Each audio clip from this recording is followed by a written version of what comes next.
Guys, and welcome to an honest review of the Laylex line of parts for your VSR 10 series rifles. I, myself, have a Tokyo Marui rifle, VSR 10, and as you can see, it's in pieces right now. I'd like to stress that there's been quite a lot of things that I want to talk about here, but there's one main issue that we're going to talk about today, and the rest is just kind of small stuff that you should know. But this video is intended for all of you guys who are thinking about putting together, buying a VSR and upgrading it fully and stuff. This video goes over all sorts of things to consider, so it might be a little long, so bear with me. Just listen to what I have to say, because this is an honest review, and you might want to reconsider buying from a different company. If you're thinking of buying from Laylex, I'm going to tell you right now, there's some things to consider. Okay, so here's the proof that it's Laylex that I bought. There's the Laylex packaging for the Zero trigger, which was about a $200 trigger. The spring, it's a 170 series, it's matching packaging. Here's the spring guide box, and here's the Teflon cylinder, which was not cheap either. Here's my VSR 10. Like I said, it's in pieces. So you can probably tell that there's a few things we're going to talk about quality-wise that I'm not exactly happy with. So, yeah, let's get into it. Like I was saying, today's issue, like I said, there's been multiple issues. Today's issue was, well, catastrophic. I was taking some shots out my window at a tree about 270 feet out there. I don't know if it's going to focus or not. I don't know if the camera can see that or not. But anyway, about 270 feet away. And it was pretty consistent. And then all of a sudden it got really hard to pull my bolt back, and I couldn't figure out why. So I decided to pull the gun apart, as you can see. And lo and behold, inside of my very expensive Laylex parts, you see what that spring is doing? It's not exactly straight anymore. See, it's supposed to be nice and straight, but it seems to be bending. Now, I can tell you, if you're not somebody familiar with these parts, you will be eventually. You see that rod right there, that metal rod that my pinky's pointing at? That's supposed to be attached to this, right here. To this stem. That's the spring guide. It's made out of steel. It's supposed to be high quality. All these parts come from Japan. But as you can see, it looks as though it's in two pieces. So let's take it apart, and the cylinder that is, and show you the full extent of, I don't know how this happened, but the full extent of the catastrophic failure that has occurred. But, I think it's kind of necessary that you guys see the full extent of this, because like I said, it's an honest review. I know I don't have a very big YouTube channel, but that doesn't mean that I can't give you an honest review. So anyway, I have a different point to point out. This also is Laylex. This piston comes with the Zero trigger.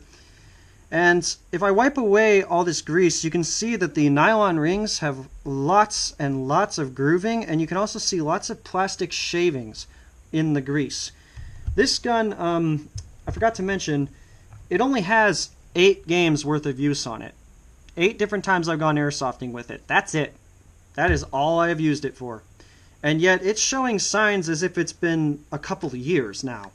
So anyway, let's get our hands all dirty here and pull everything apart. Here's my 170 spring, which, by the way, has been losing power. The ranges have been severely affected over time. As you can see, there's a piece of my spring guide. That's not supposed to be there. If I sound pissed off, I'm sorry, but I'm not going to lie. I am very pissed off because I spent quite a lot of money on these parts. The gun was $300, and just to let you know, if you're thinking about buying a Tokyo Marui, you might as well buy a JG, because both of the guns have plastic parts in them, and they're both not that impressive. Seems like you need to upgrade them either way, so you might as well just spend $150 on the JG instead of $300 on the Tokyo Marui. Unless you're going to put the gun up on a wall and, you know, say, hey, ooh, it's a cool gun, I don't want to ever use it, you might as well just buy the JG. Yep, so here we go. That's unbelievably cheap. This is supposed to be made out of, you know, high quality steel, and yet pathetically it broke. I want to also stress that, like I said, this is a 170 spring. It's not too powerful, okay? The FPS out of my gun wasn't as impressive as I thought it was going to be. I was expecting somewhere in the 500 range, but it barely breaks 400. And I've had it chronoed before, so, yeah. This wasn't that much power, and this should not have broken. Basically, all this does is keep the spring from going against the Teflon cylinder. Just a couple of last notes I'd like to bring out. So, on the subject of the Laylex Teflon cylinder, it's not very good. It doesn't move nicely inside the gun. It doesn't cycle very well. It grinds an awful lot. And I've noticed that the rear trigger sear on the Laylex Zero trigger doesn't seem to agree with the Laylex Teflon cylinder, because all along this track, it's sharp. If I put any more tension on it with my fingers than this, it'll cut my fingers. I've actually done it before on accident. So, yeah, there's a lot of grinding that happens inside this thing. And I've looked all over the forums. I've asked the questions about why this is happening. And it turns out this is a popular problem, at least from what I could find out. There aren't very many solutions. I came up with a half solution. So there's two guide rings inside this. There's two nylon guide rings. I decided to go and get some PVC pipe, and I manufactured a third guide ring right here, a very long sleeve actually. And that kind of fixed the amount of play in the bolt, but it wasn't enough to bring it out fully. The bolt has never been smooth, whereas the original bolt is extremely smooth. I will give the Japanese this. They did a very good job on their original bolt. But the Laylex equivalent here, which is also, again, from Japan, not that great. Also, the spring guide, which you saw is in pieces, grinds on the inside of here. It has a couple areas where it's made contact with the walls a few times. And, you know, when you spend $160 on a Teflon cylinder, you don't expect these problems. I mean, I spent nothing but, you know, top dollar on the rifle and on the parts, and yet here I am with, you know, an unusable gun. Only 8 games later. So, one other note. The Zero trigger, the return spring on it is crap. Mine snapped after 6 games, and I could not get a replacement. So I had to go to Ace Hardware and get a spring that was close in size, and I had to manufacture my own. I'm talking about this spring right here. That's what sends the sear up after you pull the bolt back. So yeah, not the greatest quality spring that they put on that thing. I looked on the forums, and again, this is a common problem. Other people have bought the replacement spring, which is the same exact spring. I wouldn't trust it after it broke so easily the first time. So anyway, yeah, they didn't go with the best quality on that.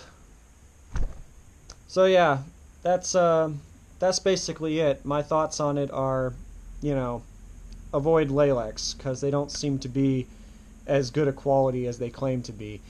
As for buying a Tokyo Marui, you know, it's just like buying a JG. Like I said, this is nice and smooth, but the Japanese have a stupid law about FPS, so this is really underpowered for what it is. And other people will boast that the the Tokyo Marui VSR10 here has a really good hop-up, and it has an okay hop-up, but it's not as good as they say it is. So I would recommend buying a JG because it's half the price, and they use the same quality crap on the inside, plastic piston and plastic spring guide. I myself am kind of SOL because I'm 1 game well, I'm 1 week away from my next game. This is Easter weekend, and my next game is in a week. So I have to Frankenstein myself something together out of what remains from my expensive collection of metal. And yeah, that's kind of why I'm in a little bit of a mood here, as you can probably tell. But anyway, yeah, I'd avoid Laylex for sure. If you really like TM, I guess go ahead and buy it. But like I said, plastic piston, plastic spring guide, and underpowered. So expect the gun to not last forever. Expect to have to buy upgrades. And if you are going to buy upgrades, you don't need to buy this super expensive stuff, because it's bound to just, you know, do this to you. I would recommend just doing some of your own modifications and stuff. That's what I found works. I actually modified my own hop-up unit, the stock hop-up unit. I put some mods on it. I did a nub mod and stuff, and it really improved the gun's accuracy. But now that we've got a broken powerhouse, I'm going to have a lot of fun Frankensteining something else together. So anyway, yeah, that's all I've got to say. Thanks for watching. Spread this link, spread this video as far as you want. I recommend it because, like I said, it's an honest review. And I think that people really should know about this. So yeah.